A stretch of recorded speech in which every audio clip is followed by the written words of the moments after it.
Hi everyone, it's Lindsay. Welcome back to another video. Today I want to share with you how I made this shape card, but I did not use an electronic machine and I did not use a die cut machine. But first, I want to remind you to follow me across social media if you haven't already. Those links will be down in the description box below. Also, while you're down there, you can subscribe to my channel if you enjoy my content, and if you enjoyed this video, the thumbs up button always helps. I am using this stamp set from Clair Stamps. I'm also using a cut file from the Cutting Cafe. I'm going to leave links to everything I'm using down in the description box below, so if you're curious, if you want to check it out, if you're interested, those links are going to be down in the description box. I have done printing with my laser printer. These cutting files come in PDF form, so I just open up the PDF and print it off with my laser printer onto heavyweight white cardstock. Then I've done all the fussy cutting beforehand because this took a little bit. I was in bed for surgery for a few days, so I thought, why not sit there and fussy cut? So that's what I did. And it was fun. It kept my mind off of things. Now, I am going to go ahead and start adding color to these. I like to print off in white so I don't have to do a bunch of printing, and then I'll come in and add my color in different ways. So for this card, I'm using distressed inks. If you wanted, you could use watercolor. Just make sure you're printing on watercolor paper. You could use your Copic markers or your alcohol markers. That would be really fun and really beautiful. But this is the easiest way for me, so I'm doing some ink blending. I'm starting with my tulips. I will be listing all the inks that I'm using right at the top there so you can follow along, and I do not have to remember the names that way because I am horrible at remembering the names. I'm going to go ahead and come in with this last blue. I'm using different colors on each one of the little tulip heads, and then I can move on to my next little leaves. Now, these go on a little bit splotchy, like Distress Inks do. They do kind of settle into the paper a little bit. If you want these to be really smooth in color, I would suggest using something like the Catherine Pooler inks because they just kind of melt into the paper. If ink blending is also not something you want to do, just smush your ink pad right over the top of this and that'll give it color as well. And if you want to do more printing, you could print these onto colored cardstock and do it that way too. I just find it easiest to do it all in one print on white cardstock and add my color this way. I'm using these makeup brushes to add my color. You can use whatever you have on hand. Ink blending tools work. The clarity brushes would work. It's just going to take a little bit more time because you're adding that color in layers. Now for the leaves, there are two sets of leaves and then also the little stems for the tulips. I went in with two different colors of green just to add a little bit more interest to this so all the leaves kind of didn't blend together and just get lost in this big basket that I'm going to have going on. So I like to use two different colors. That's something that you can play around with on your own. See what color combinations work best for you. Also, while I am blending, I am making sure that as I blend through different colors, I am switching where I am blending on my little piece of scrap paper. If you continue to blend lighter colors over somewhere where you've already done a darker color, it's going to pull that darker color into your lighter color. It's not going to look very nice. So make sure you're switching it up where you're blending. Also, make sure you're cleaning your brushes in between and possibly your fingers too, because they could start leaving marks themselves. Now on this background where the leaves are, I'm going to go ahead and add that same color green that I used on the larger leaves. Then I can start on the front of my basket. I am using two different colors of brown ink here, starting off with the lighter one and going around all the edges, pulling that color towards the center so it looks like the light is kind of focusing right in on the center of the basket. Once I have a good solid base going on, I can come in with that darker color and start adding it around the edges to really darken it up, give it some depth, give it some dimension. Now on larger pieces like this, I like to bring in a scrap piece of paper. In this case, I'm using vellum. That's just to keep my fingerprints from getting on this and kind of messing up the ink. Now there are also different parts of the basket that you need to add ink to, so make sure while you have your colors out so you don't have to do a ton of switching. It saves a bunch of time. Just get them all in one go. So you had two little pieces that go on the front and then the two little handles. There's also another piece if you're using an electronic cutting machine that's a basket weave that goes on top of this. I did not have the patience to fussy cut that out myself, so I just left it off and used this straight basket look. I wanted to add a little bit something extra to the front of my basket, so I am using the Easter greeting stamp set from Clair. It's got these two really adorable little rabbits on there. I am going to stamp both of those onto a scrap piece of paper and fussy cut them out. I'm using Versafine Clair ink in Fallen Leaves, and I'll just quickly stamp these onto that scrap piece of paper. Now these have shadowing and everything already in them, so all I needed to do was add some ink right over the top of them. Super duper easy.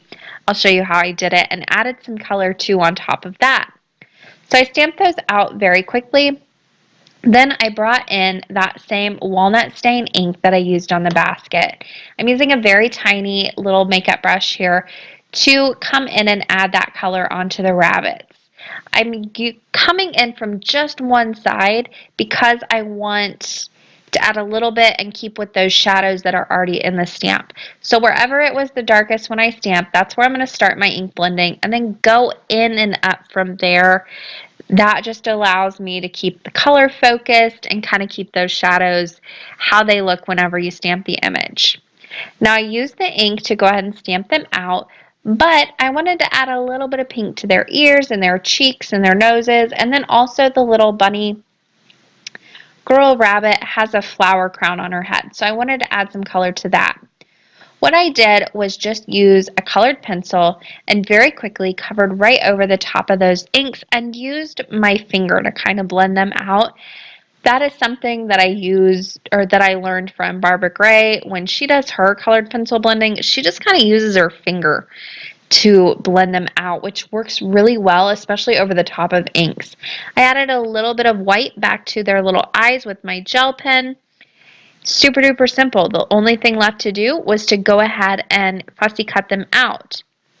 There's a closer look at how he turned out. Absolutely adorable. The finger blending was perfect for this technique, and it took no time at all to go ahead and stamp these and color them. So on to assembling the actual card itself. This is where you can really have some fun. I like to use liquid glue whenever I'm putting this together, just because it gives me a little bit of playtime to go in and move these around wherever I want them, get the placement just right. It's not like I put it down and that's where it's going to stay forever. So I first started putting these down right over the tops of the leaves they matched up with. And then I thought, why not have that as a background and then add extra leaves on top so it looks like you have kind of that double layer of leaves going on. It's just going to add more depth and dimension, and it's just going to make the basket look fuller. So I started adding these every which way, just kind of playing around with the placement and putting them down where I thought they looked best. There are two different types of leaves in here, and both leaves go two different directions. So you've got four different choices that you can play around with.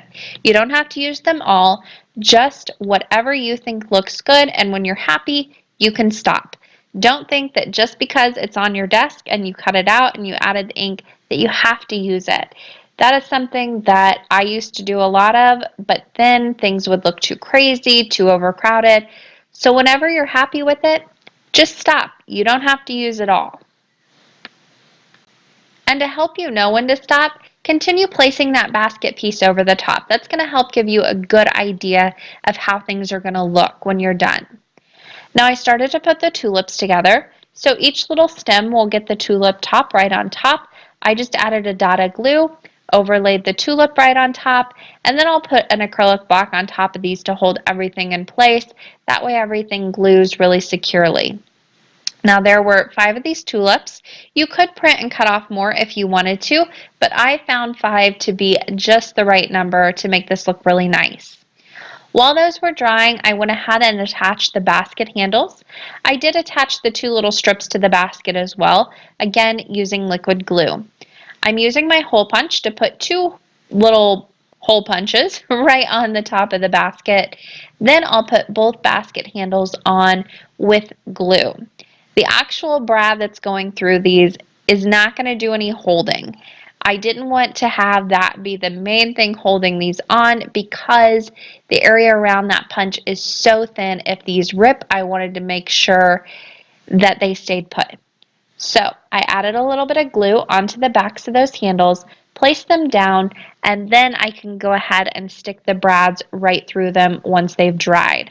I used the little brads that look like screws. I thought it was a really cute look, just adds a little something extra. You could always leave those off as well if you don't like the added bulk, and just leave the basket handles itself. Don't add any punches at all.